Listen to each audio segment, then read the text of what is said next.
Irmãos, irmãs, que Jesus, o nosso Mestre, possa abençoar-nos com a sua paz. A nossa proposta na tarde e noite de hoje é analisarmos uma breve mensagem do Espírito Santo Agostinho, que foi psicografada na Sociedade Parisiense de Estudos Espíritas no ano de 1861, na presença de Allan Kardec, codificador da doutrina espírita, que um tempo depois, quando publicou pela primeira vez o Evangelho segundo o Espiritismo, no ano de 1864, se serviu desta mensagem, desta comunicação, enfeixando-a no final do 27º capítulo de O Evangelho segundo o Espiritismo. O título da mensagem é A Felicidade que a Prece Proporciona. Santo Agostinho foi uma personagem que se destacou na história do cristianismo. Viveu na transição do século IV para o século V da era cristã, e a sua obra converteu-se num dos principais sustentáculos, num dos principais alicerces do pensamento teológico que sustentou a Igreja Católica durante a Idade Média e até os dias que correm. É respeitável como um dos maiores pensadores da doutrina cristã. E ele, embora tenha tido uma mãe, também canonizada pela Igreja Católica, chamada Santa Ana, que teve uma conversão muito precoce ao cristianismo, à fé cristã, Santo Agostinho percorreu outros caminhos, preocupado mais com as questões de lógica, retórica, com os estudos que eram correntes na Antiguidade Clássica, impressionado por grandes filósofos, tanto gregos quanto romanos, e profundamente admirador das obras de Lúcio Aneu Sêneca, que foram um pensador e senador romano, entre outros. E a sua mãe, ao longo de toda a sua vida, em prece, em oração, rogava a Deus, rogava a Jesus, para que seu filho, Aurelius Agostinho, encontrasse o caminho do bem, o caminho da virtude, o caminho da justiça e, preferencialmente, que se encontrasse no cristianismo como ela havia se encontrado. Que o cristianismo proporcionasse para o seu filho a fé, a segurança, a firmeza interior, a alegria, a calma que o cristianismo havia proporcionado para ela. E ela passou a vida, grande parte da sua vida, quase a sua vida inteira, fazendo a mesma prece, para que seu filho se encontrasse no caminho do bem a partir da fé cristã. E a prece de Santa Mônica foi atendida. E Santo Agostinho teve a sua conversão encontrando-se com Jesus e assumindo a fé cristã conforme o desejo da sua mãe.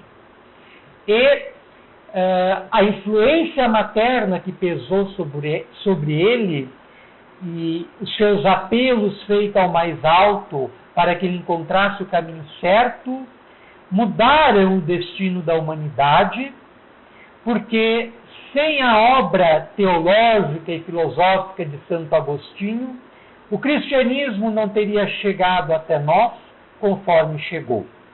Então nós vemos aí a influência e o poder que a prece, aliada a uma fé fervorosa, ardorosa, firme, forte, constante, perseverante possui. A prece, a oração, aliada a um coração que possui fé, é capaz de realizar grandes coisas, influenciando para o bem, para o melhor, a vida das pessoas.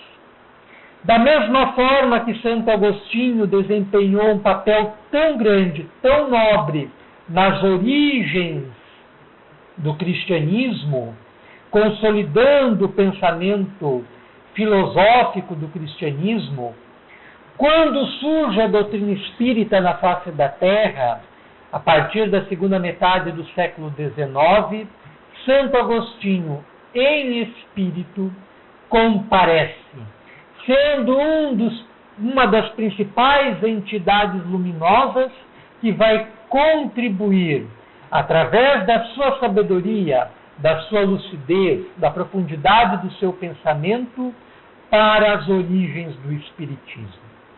Esta entidade esteve à frente, integrando as falanges do Consolador Prometido, de todo o processo da codificação espírita. Não é à toa que, no Livro dos Espíritos, no Livro dos Médiuns, no Evangelho segundo o Espiritismo, no Céu e Inferno e até na Gênese, nós encontramos de forma abundante a presença de comunicações desta entidade veneranda. Então, Santo Agostinho comunicou-se frequentemente em diversos círculos espirituais da Europa, sobretudo na Sociedade Parisiense de Estudos Espíritas, fundada por Allan Kardec em janeiro de 1858, e que reunia um conjunto de médiuns cuja idade variava desde algumas médiuns adolescentes até alguns homens e mulheres com idade mais avançada, e que serviam de instrumento dos espíritos mais evoluídos para traçarem, para ditarem as mais sublimes e luminosas mensagens. E Santo Agostinho esteve presente nesse meio, que era coordenado, que era administrado, que era gerido por Allan Kardec, uma vez que ele presidia as sessões hebdomadárias, semanais, que se realizavam naquela instituição. Em muitas oportunidades, Allan Kardec pôde visualizar, muitas vezes, algumas meninas recém-saídas da primeira infância entrarem no processo cataléptico do transe, do sono, do transe, caindo em inconsciência, e as mãos serem tomadas por esta entidade e traçarem páginas e páginas de comunicações destes espíritos, todas elas trazendo um grau de conhecimento e de profundidade muito além da formação intelectual daquelas meninas que serviam de medianeiras e que atestavam a origem transcendente das mesmas, que estavam no espírito que era de fato o autor das mensagens, sendo as médiuns apenas instrumentos, apenas intermediários. E foi ali que surgiu essa mensagem, a felicidade que a prece proporciona. Então nós vemos que Santo Agostinho, quando encarnado, na passagem do século IV para o século V da era cristã, teve uma intimidade muito grande com a prece, com a oração, e portanto ele tem, não só quanto encarnado, mas quanto desencarnado, autoridade para falar ou escrever sobre a mesma. Então nós vamos tomar a liberdade de irmos lendo a mensagem que ele psicografou e tecendo, ao mesmo tempo, pequenos comentários sobre a mesma. Fazendo desde já o convite para que, assim que regressarem aos seus lares, aqueles que dispuserem desta obra, que é um livro de autoiluminação, o Evangelho segundo o Espiritismo. Procurem lá no 27º capítulo, Pedi e Obtereis, a mensagem do Espírito Santo Agostinho. Está no final do capítulo. Felicidade que a prece proporciona. Vinde, vós que desejais crer. Os Espíritos Celestes acorrem a vos anunciar grandes coisas. Então aqui Santo Agostinho já faz uma referência à doutrina espírita que está nascendo. O Espiritismo surge a partir das comunicações espíritas, que estão se multiplicando pelo mundo. Em meados da segunda metade do século XIX. O que possibilitou que Allan Kardec, a partir das mensagens que chegaram até ele, que ele pôde examinar, organizar, estudar e coligir, sistematizar no que ele designou como sendo espiritismo, como sendo doutrina espírita. É sempre bom fazer essa distinção.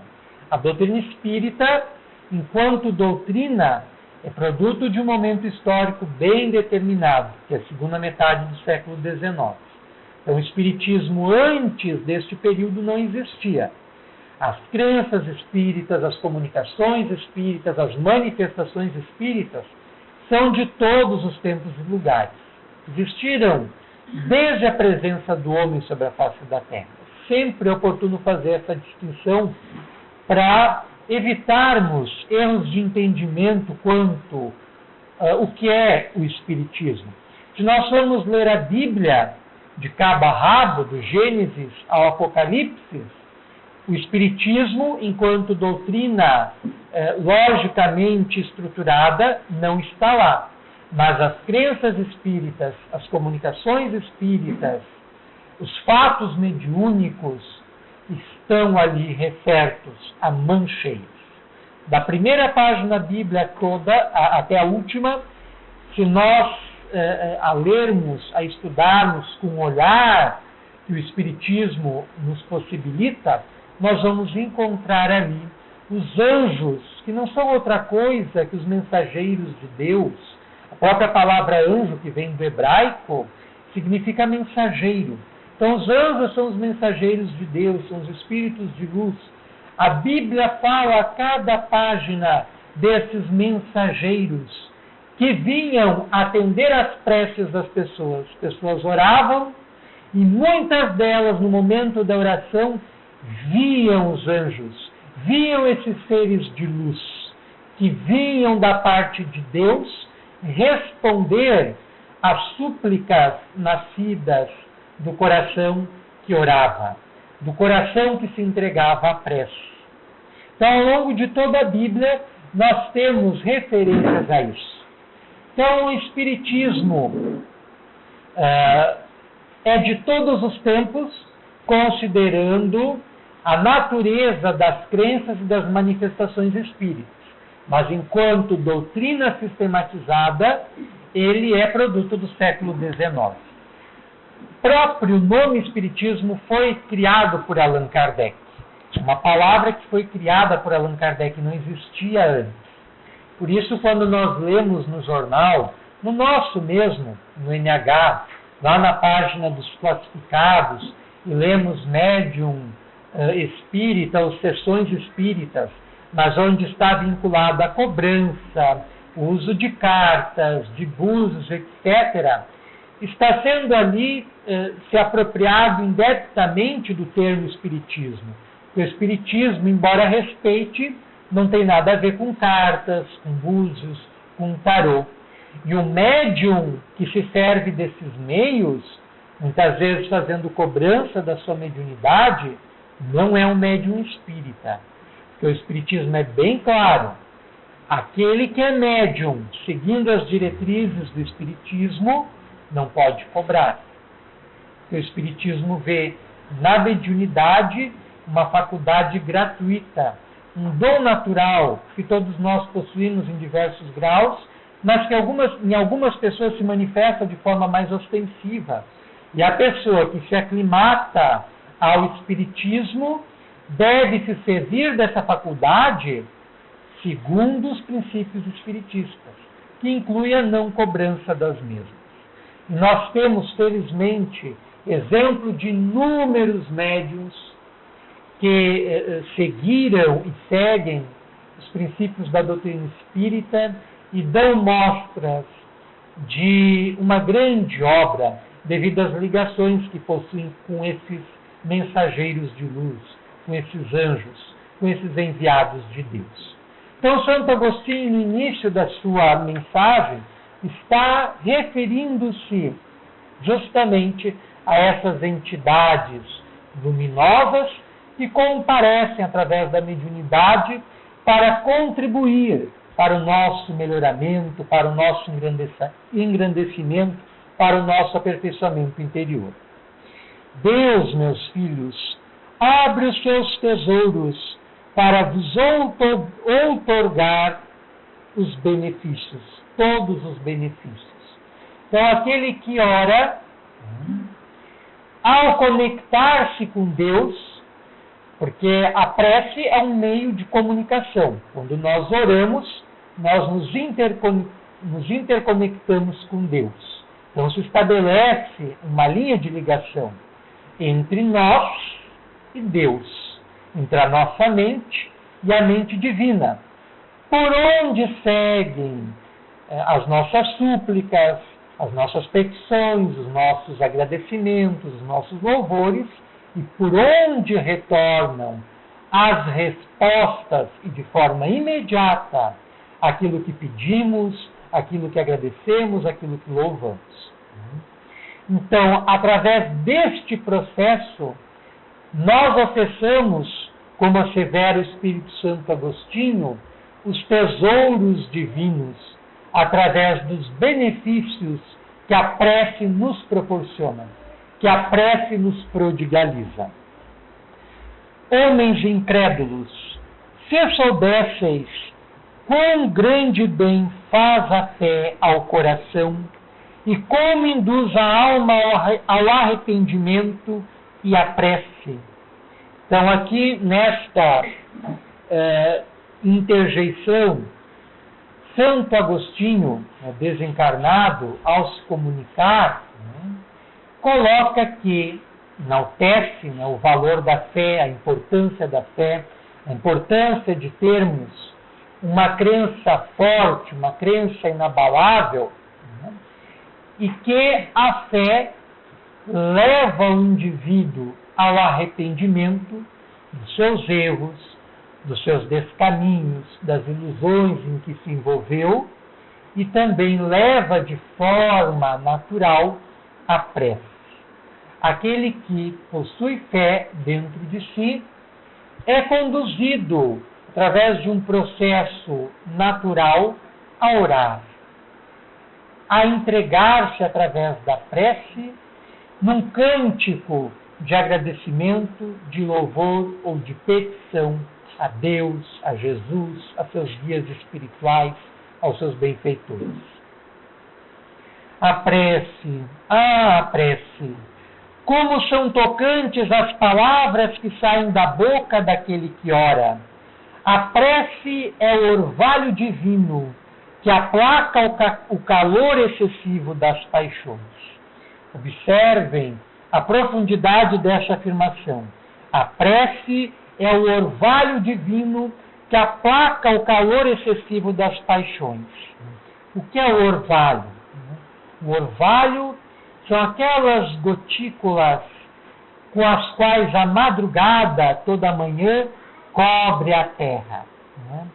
Quando, bem cedinho, nós vamos a um jardim, ou nos aproximamos de uma árvore ou da grama, e observamos aquela camada de gotículas d'água que as envolve, aquilo é o orvalho.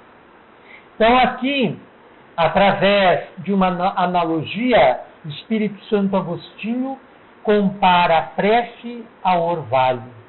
Assim como o orvalho da manhã traz benefícios positivos para a natureza, a prece, de algum modo, nos orvalha de luz, nos orvalha de forças, nos cobre de energias que nos favorecem o nosso equilíbrio interior, a nossa saúde psicológica e física, os nossos estados mentais e emocionais, o nosso ânimo.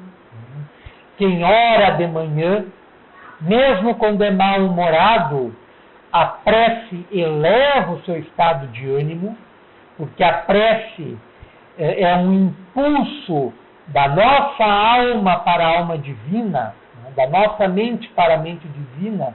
Então ela força com que projetemos o que há de melhor em nós, através da corrente da oração, na direção de Deus. Então a prece é um impulso que automaticamente nos eleva a um estado superior de pensamento, de mente, de alma. Então a prece nos conduz às dimensões superiores que existem dentro de nós mesmos. Então, desta forma, como a resposta à nossa prece, nós somos orvalhados com vibrações sutis, com forças que nos cercam, com luzes que nos chegam e que irão nos auxiliar a partir daquele momento que oramos. E é impossível que nós não nos sintamos melhores a partir do momento que oramos.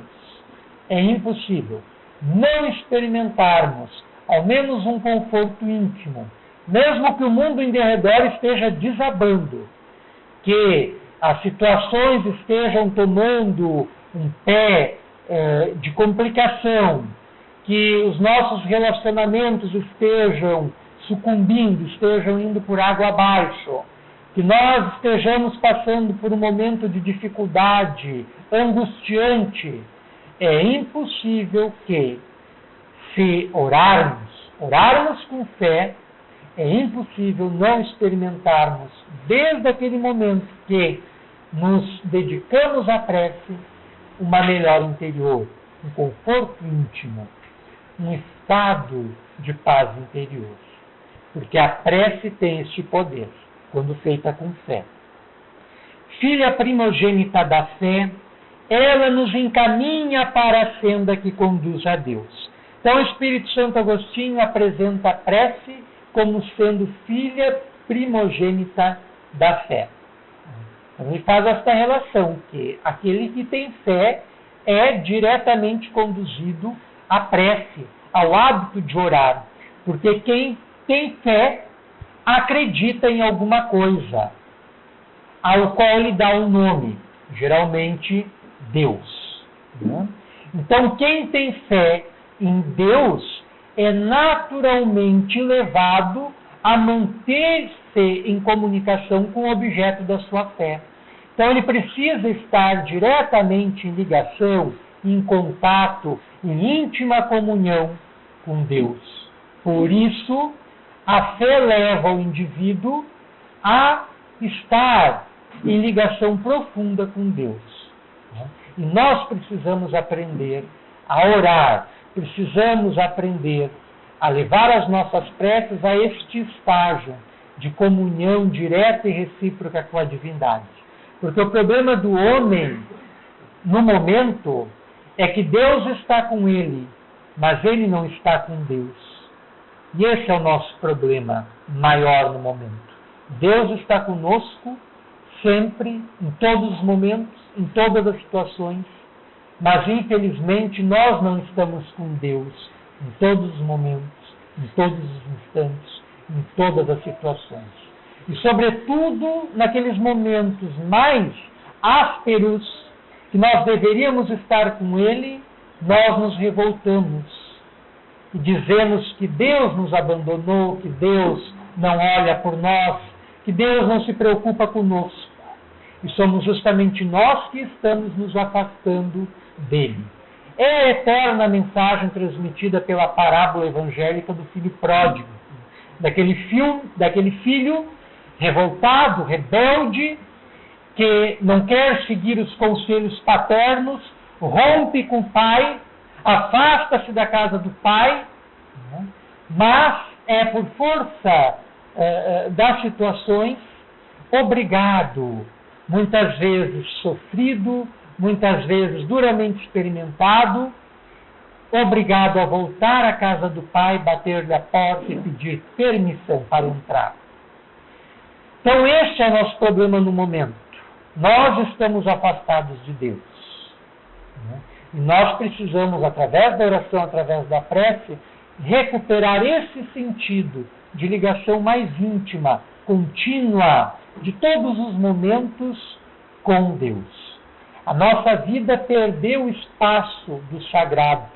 Para muitos de nós, o sagrado ainda é ir numa igreja, é ir num templo budista, é ir numa casa de umbanda, é ir no centro espírita, quando o sagrado é o nosso espaço interior, onde nós devemos louvar, honrar, adorar, orar a Deus.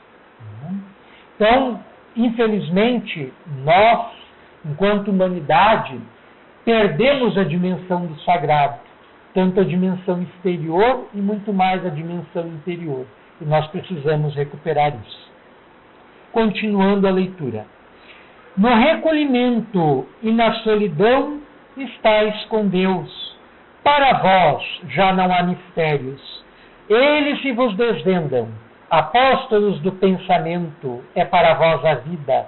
Vossa alma se desprende da matéria e rola por esses mundos infinitos e etéreos que os pobres humanos desconhecem. O Espiritismo vem nos apresentar essa dimensão ignorada do ser humano. Nós somos um espírito, nós não somos o corpo físico, nós somos um espírito que está intimamente ligado a um corpo físico, e pelo qual é responsável.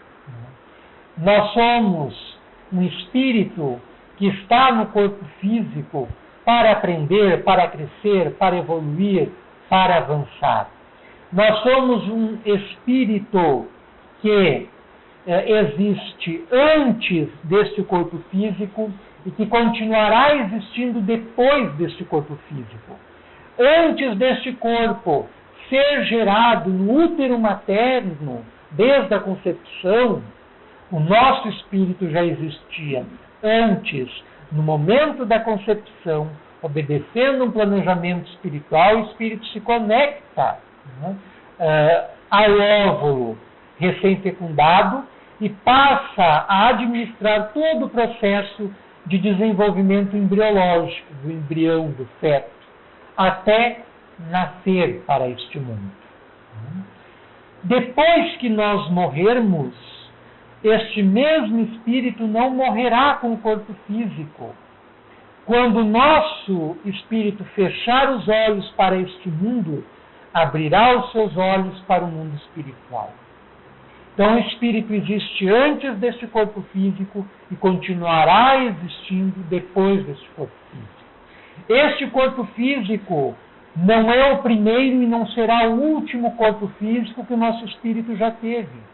O nosso espírito já possuiu diversos outros corpos ao longo da sua história evolutiva. Nós já tivemos inúmeras outras vidas na face da Terra. Na maioria das vezes, no mesmo círculo de afeições em que hoje nos vemos envolvidos. E as brigas, as discussões, as dificuldades de entendimento que nós temos em nossa constelação familiar, nosso ambiente doméstico, são padrões que se repetem de outras existências. Esses desentendimentos, essas desarmonias, essas dificuldades nos relacionamentos já ocorreram antes, em outro espaço, em outro tempo, quando tínhamos outro corpo físico. E se repete novamente em nossa atual experiência encarnatória, buscando solução. Então a doutrina espírita vem nos descerrar as realidades invisíveis que nos cercam. Embora nossos olhos não vejam, existem aqui inúmeros espíritos que estão livres dos corpos físicos, nos acompanhando, interessados pelos nossos problemas, desejosos do nosso bem e do nosso sucesso. Como também encontramos, ao longo da nossa vida, até por força de afinidade, espíritos mal intencionados, por estarem presos às trevas, por estarem presos ao ódio, por estarem presos à maldade, por estarem presos à ignorância, que muitas vezes querem o nosso mal, conspiram para o nosso insucesso e atuam de forma negativamente em nossa vida, afetando a nossa saúde psíquica, o nosso equilíbrio emocional, até mesmo as nossas estruturas orgânicas. Existem muitos casos documentados de obsessão em que a mesma ocorreu em tal nível de profundidade que levou à eclosão de moléstias no corpo físico, de doenças. Então, o Espiritismo nos revela essa realidade espiritual que nós não vemos, mas que muitas vezes sentimos dentro de nós, através de sensações boas ou sensações ruins. Muitas vezes sensações inexplicáveis, de bem-estar, de paz, de alegria, de felicidade, de satisfação, de realização, que nós não sabemos explicar porque não há motivo aparente, e muitas vezes depois de termos orado, é a resposta da nossa prece. É uma presença espiritual amiga que nos envolve. É muitas vezes um ente querido que já desencarnou, que está ali do nosso lado, nos tocando no ombro e dizendo: olá, como vai? Eu estava com saudade, assim como você estava com saudade de mim. Eu ouvi os teus apelos mentais e resolvi vir hoje aqui, porque as condições me favoreceram, e vim te dar um abraço. Recebe esse meu abraço e nós nos sentimos bem. Uma paz que não sabemos explicar. Ou, em outras ocasiões, o inverso também é verdadeiro. Sentimos um medo, às vezes um pavor, uma angústia, um calafrio, um arrepio, que não sabemos explicar de onde veio. E muitas vezes é uma presença espiritual negativa que está ao nosso lado. E que nós devemos aprender, através da oração, saber encaminhar para a luz, ou ao menos afastar de nós, para que não nos perturbe. A oração, assevera o espírito Alexandre, num romance mediúnico extraordinário de autoria espiritual do espírito André Luiz, através da mediunidade do médium mineiro Francisco Cândido Xavier, Missionários da Luz, assevera o benfeitor espiritual Alexandre, através da narração de André Luiz, que a oração traça em nosso derredor fronteiras vibratórias que nos protegem das interferências negativas. Nós sabemos hoje, pelos estudos da psicologia transpessoal e da física quântica, que nós somos energia, que os nossos pensamentos são energias, que assim como as lâmpadas que aqui estão acesas espalham a partir de si ondas luminosas que estabelecem claridade neste ambiente, a nossa mente estende a partir de si, na forma de ondas, pensamentos ininterruptos que avançam na direção do sem-fim, levando a nossa mensagem ao restante do universo. E este contínuo pensar tece em derredor de nós uma túnica de forças psíquicas que é chamada vulgarmente de aura, ou campo de força. E quando nós oramos, segundo o espírito Alexandre, a prece gera em nós uma fronteira vibratória dentro desse nosso campo de força que nos protege das energias negativas, nos protege das influências perniciosas e malsãs. Nós sabemos que existe em nosso círculo de convivência, às vezes dentro da família, no trabalho, e isso é muito comum ocorrer, entre as pessoas que nos conhecem, muitas que não simpatizam conosco e que muitas vezes querem o nosso mal, consciente ou inconscientemente. E ao querer o nosso mal, estão irradiando pensamento, e pensamento é força. E esse pensamento tende a atingir o rumo para onde a mente lhe impeliu. Então, se alguém pensou mal de nós recebemos o impacto desse pensamento.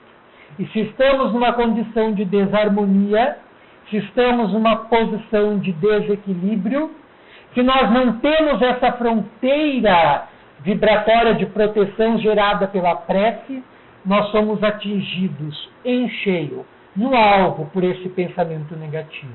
E aquilo vai nos afetar. Aquilo vai nos levar a um pensamento de tristeza, a um pensamento de baixa autoestima, a um pensamento melancólico, a um pensamento autodestrutivo. Para citar apenas um exemplo. Daí a importância de mantermos sempre bons propósitos ao pensarmos. Porque os nossos pensamentos, eles, através dos impulsos da nossa mente, ganham os rumos do infinito, mas eles retornam para nós, trazendo as respostas por processo que obedece às leis de afinidade de tudo aquilo que nós pensamos. Então, se nós pensamos o bem, se nós desejamos o bem, se nós formulamos dentro de nós coisas boas, a tendência é nós recebermos isso. Agora, se nós só pensamos o mal, se nós só forjamos dentro de nós o mal, se nós só queremos o mal dos outros, aquilo vai para os outros, atinge os outros, prejudica os outros, se não estão equilibrados e se não estão com seus mecanismos de defesa em prontidão, mas nós recebemos aquilo de volta. São as leis da vida que o nosso Criador projetou para nos governar a existência. Então nós precisamos orar para gerar essa onda protetora em torno de nós, essa concha de proteção em torno de nós, que vai nos garantir segurança frente às projeções negativas das mentes encarnadas e desencarnadas que por muitas vezes tentam nos atingir. Continuando a leitura. Avançai, avançai pelas veredas da prece e ouvireis as vozes dos anjos. Então, quando nós oramos a Deus, nós recebemos as respostas através de intuições que nos vêm pelos mensageiros de Deus, pelos nossos guias espirituais. Talvez ali, no exato momento da prece, nós não obtenhamos aquilo que nós pedimos, mas de alguma forma, ao longo do nosso dia, nós vamos encontrar a resposta para aquilo que nós pedimos. Às vezes é uma ideia que se acende em nossa mente como uma luz ao apertarmos o interruptor. Outras vezes é uma palavra amiga que chega através de um desconhecido, muitas vezes. Outra vez é uma página edificante que nós lemos. Outra vez é um conselho recebido do pai, da mãe, ou às vezes até mesmo de um filho.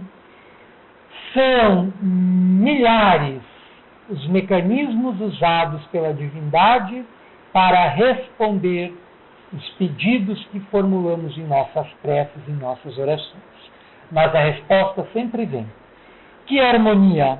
Já não são o ruído confuso e os sons estrídulos da terra. São as liras dos arcanjos. São as vozes brandas e suaves dos serafins, mais delicadas do que as brisas matinais, quando brincam na folhagem dos vossos bosques. Por entre que delícias não caminhareis? A vossa linguagem não poderá exprimir essa aventura tão rápida entre ela por todos os tão rápido entra ela por todos os vossos poros, tão vivo e refrigerante é o manancial em que, orando, se bebe. E aí está o ponto alto da mensagem do Espírito Santo Agostinho, que diz respeito ao título da mensagem. Aquele que ora é levado a um estado íntimo de felicidade. Então a prece leva o indivíduo a sentir-se melhor. E quando se sente melhor, ele também se sente feliz. Mas não aquela felicidade passageira, transitória, que vem um instante e logo passa. Aquela felicidade mais sutil, mais profunda e que, por consequência, é também mais duradoura, que chega e fica e faz com que nos sintamos bem.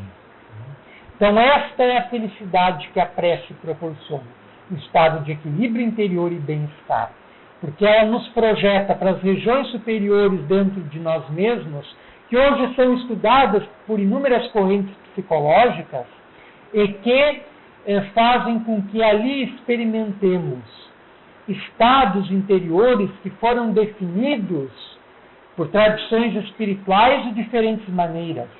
Jesus chamou esse estado de reino de Deus. O homem atinge o reino de Deus quando ele alcança a felicidade dentro de si mesmo. Buda chamou esse estado de nirvana, que é o estado da completude, da harmonia plena, da mente num estado indescritível. É o estado a que a prece também conduz o homem. É o estado a que a prece conduz de felicidade interior. Os hinduístas, os sábios hinduístas, chamavam esse momento de samadhi, iluminação. Então, são diferentes nomes para um processo psicológico que hoje vem sido estudada dentro das academias, dentro das universidades, por inúmeras correntes no campo da psicologia, da neuropsiquiatria, da medicina, etc. Dulçurosas vozes, inebriantes perfumes que a alma ouve e aspira quando se lança a essas esferas desconhecidas e habitadas pela prece. Sem mescla de desejos carnais, são divinas todas as aspirações. Então isso aqui é muito importante. Pelo pensamento, nós comungamos com seres espirituais, através da prece, superiores a nós, que nos auxiliam, nos dando o suporte para mantermos o nosso pensamento fixo no bem, fixo na verdade, fixo na virtude, fixo nos bons propósitos, fixo na realização dos nossos sonhos e projetos quando são dignos, quando são elevados. Existe um provérbio espírita que afirma que quando a causa é justa, o universo inteiro conspira a favor. E, sobretudo, através da prece, quando formulamos honestamente as nossas petições, se elas são procedentes, necessariamente elas virão a se concretizar em nossas vidas. Elas virão necessariamente a se materializar nas nossas vidas, em função dessa comunhão superior que mantemos com os nossos amigos espirituais através dos elos da prece. Também vós, orai como Cristo, levando a sua cruz ao Gólgota, ao Calvário. Carregai a vossa cruz e sentireis as doces emoções que lhe perpassavam na alma. Se bem que, vergado ao peso de um madeiro infamante, ele ia morrer, mas para viver a vida celestial na morada de seu Pai. Santo Agostinho. O encerramento da sua mensagem é, por demais, sublime, porque ele se serve de um paralelo impressionante. Ele nos recomenda que oremos como Cristo orou, sobretudo no momento mais angustiante da vida do Cristo, que foi o momento em que ele foi traído pelos seus discípulos, sobretudo por Judas, abandonados por todos eles, até mesmo por Pedro, que Jesus considerava o discípulo mais fiel e que lhe confiou a missão de mais adiante erigir a sua igreja. foi alvo de acusações improcedentes, injustas, recebeu o sarcasmo da mesma multidão que poucos dias antes o recebera na entrada de Jerusalém, com ramos acolhendo como rei dos judeus, como sendo o grande Messias, recebeu bofetadas da populaça, inclusive dos legionários romanos, e recebeu uma condenação por um crime que ele nunca houvera cometido, né? Porque os fariseus, doutores da lei, acusaram Jesus de estar organizando uma rebelião contra o poderio romano que mandava na Judéia nessa época, o que era em verdade. Jesus nunca se apresentou como sendo o Messias, né?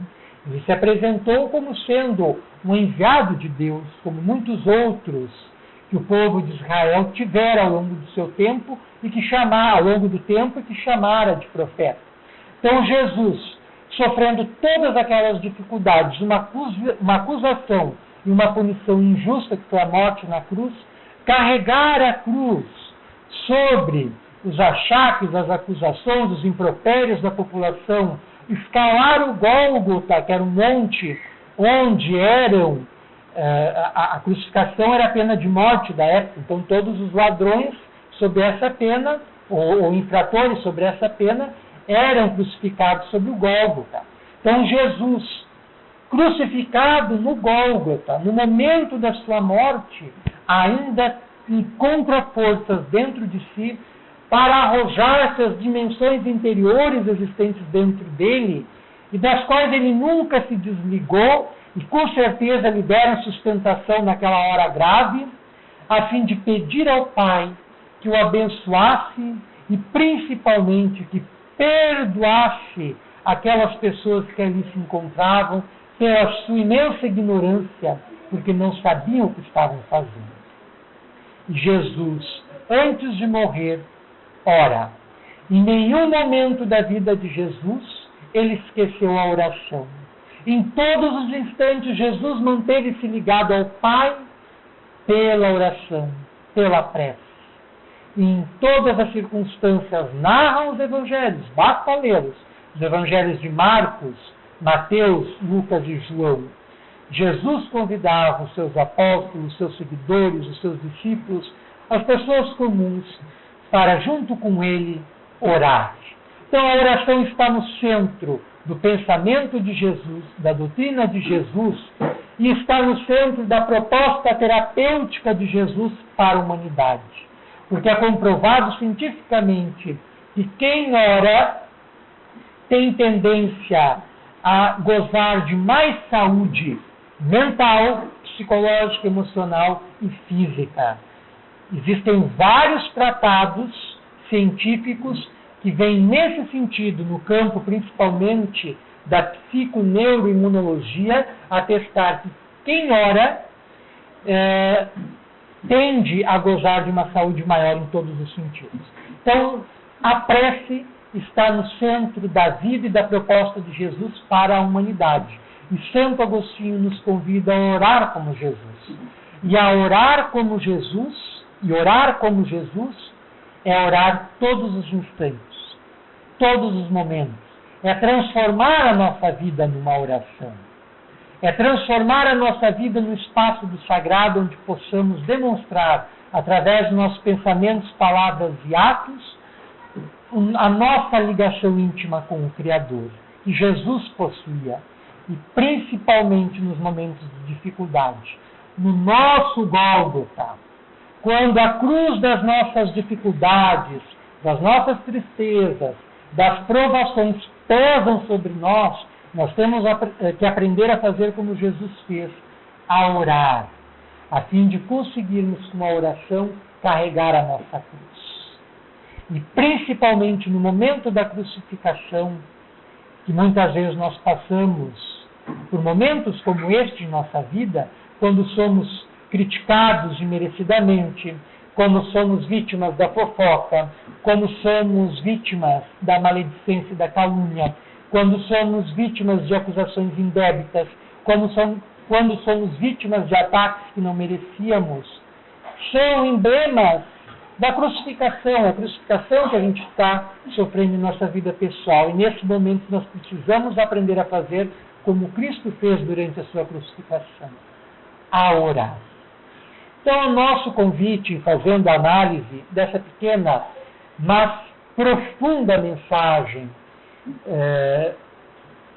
do Espírito Santo Agostinho, felicidade, que a prece proporciona, é justamente convidar a todos que aqui se encontram a orar. A orar de verdade, a orar com todo o coração, a orar com todas as forças, a fim de receber do mais alto as energias e tudo mais que estiver precisando. Repetimos, nos servindo de uma expressão evangélica. Jesus ensinou aos seus discípulos: pedi e obtereis. Então, tudo aquilo que nós pedimos, se nós precisamos de fato e merecemos, nós obtemos. Deus atende as nossas preces. E para encerrar, gostaríamos de deixar a seguinte quadrinha, a título de reflexão. Orar com fé a Deus ou a Jesus é garantia certa e segura em nossa vida de muita paz, de muita tranquilidade e de muita luz. Então, que Jesus possa seguir nos abençoando, derramando sobre nós as suas bênçãos e nos favorecendo na superação de todas as crises pelas quais enfrentamos em nossa existência e a vencer as dificuldades, os obstáculos que porventura estejam erguidos ou venham a se erguer ao longo da nossa trajetória. Que Jesus nos abençoe e que sua paz esteja em nós.